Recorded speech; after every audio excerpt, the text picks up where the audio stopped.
Ladies and gentlemen, we are back with two pair on a flushy board against Jam. What's he going to bet? 175. I guess we can lay that down. We started the day with 528.8. I'm getting pretty tired, so I'm looking forward to the account refresh. What do we got here?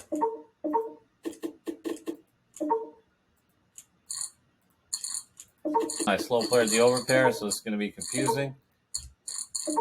He could put me on a 6. Let's see that next big blind. See if Tiburon keeps betting. That king's a horrible card. Ace king. Now he got there. Hopefully he has ace queen. Oh, he had 9, so misplayed my hand. Maybe could have raised the flop, but it's like a little too thin with 10s. So I think we're up maybe a small amount for today. We keep reducing. We make it straight. I'm going to bet a little bit. Voodoo Child never folds to me, ever. See, if Val jams this, that's a full house and a full house only, but he doesn't. So we can put our head over here now. It's going to be interesting to see how much we're up for now. He doesn't have enough, so bad call. So good 10 high flop. I'm going to check to Voodoo. Sit out. So Voodoo's going to bet a little bit. I'm going to raise him and then jam the turn. Step on that card. See how much he bets. Probably 246 with the 10. I mean, yeah, he's going to $1.65. I mean, he's going to bet his 10 and then call that and then check back. He might have ace 5. Can I lay this down here? This would be a good lay down. I don't know. I mean, Voodoo Child bets a little, calls it, checks back. I mean, either has ace 5 at 10 or he's turning some sort of straight draw into a bluff. All right, I'm going to call it. Yeah, he turned the 3 into a bluff. Okay. So, yeah, that makes sense. I don't know. So at least we're going to see if the jack's good because Voodoo Child's in. And I'm going to check the jam so he could bluff his draw. You don't have anything jammed. Yeah, he had a draw. He didn't bluff. All right. Nice no bet by Jam because I'm calling. Yeah, it's going to be fun to do the account refresh together. I head up here, so we want to keep you in suspense for the account refresh. Ooh, slow day for a Friday. We got King 4-4. Going to check the Voodoo Child.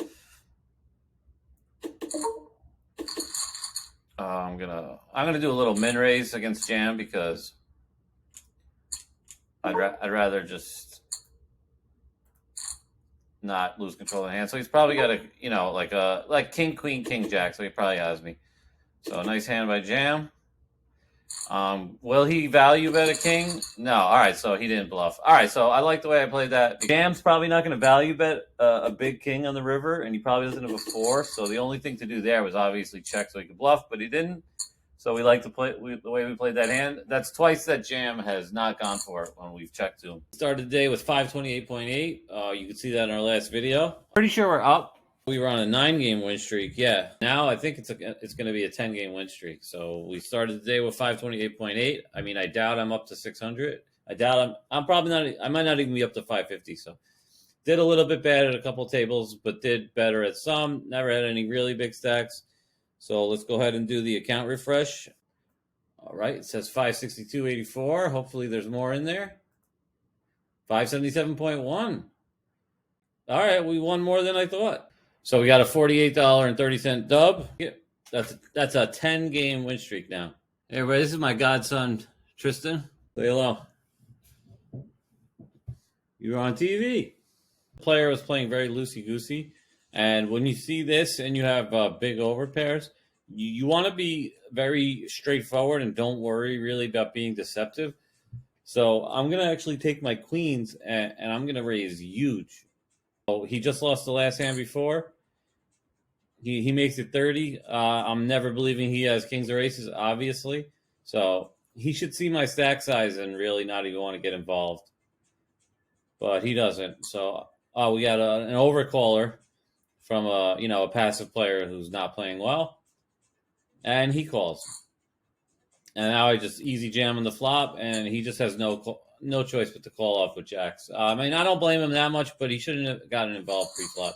Oh, could I be raising big pre-flop with ace king suited and then jamming that flop? Yes.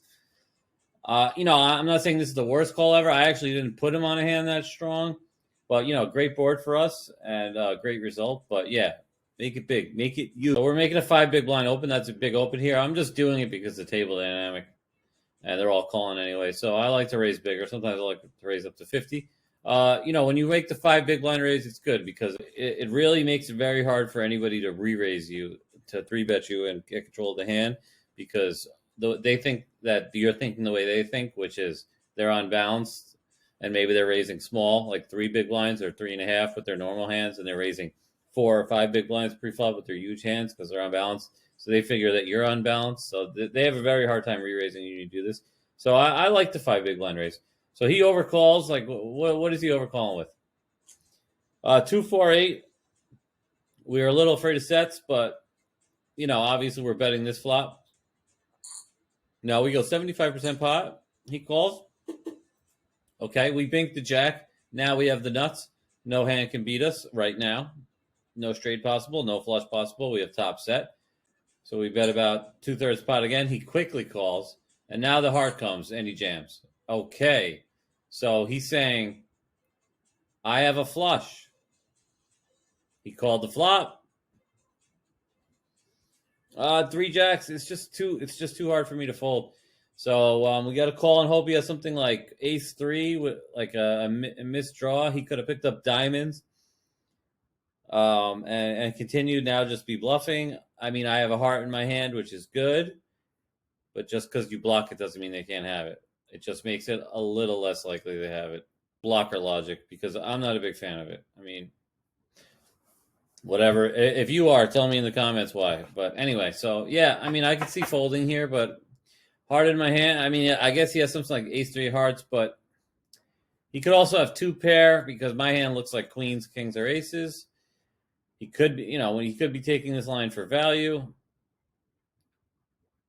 I mean, if he had a flush, I don't know. So, I mean, I wound up making this call. I mean, this might go wrong sometimes, but there's just too much in there.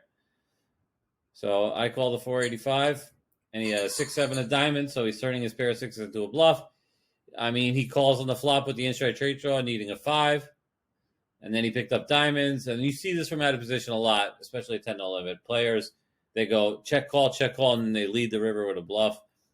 So, I mean, that's why you should always be leading your value from out of position on the river. Don't give your opponent a chance to check back. Yeah, that makes sense. 6-7 of diamonds. So, good call by me. All right, for our last hand, I opened. Standard open, 35. We get 3-bet. Okay, so we get 3-bet. Do we have the correct odds to try to flop a set? I don't feel like doing the calculations. We may not. I mean, you flop a set 1 in every 8 times, or is it 1 in every 7.5 times? I'm just not folding 9s here. And neither would you.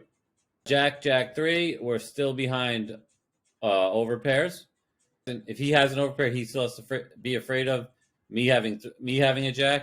So it's an interesting flop, the Jack, Jack 3. I don't think he could go too crazy on this flop, even with pocket aces. Usually I'm check calling these situations, but I'm just trying to make little tweaks to my game and always improve every day. So I want to do a little check raise here. I'd be check raising with a jack, so that's balanced, and I want to see how he reacts to it because I definitely don't want to fold my 9s, but I don't want to check call. I make a little min raise, see how he reacts, and he calls that. So when he calls that, I might have 2 spades, ace high spades, ace king of spades. He might have some sort of pocket pair. The queen I hate.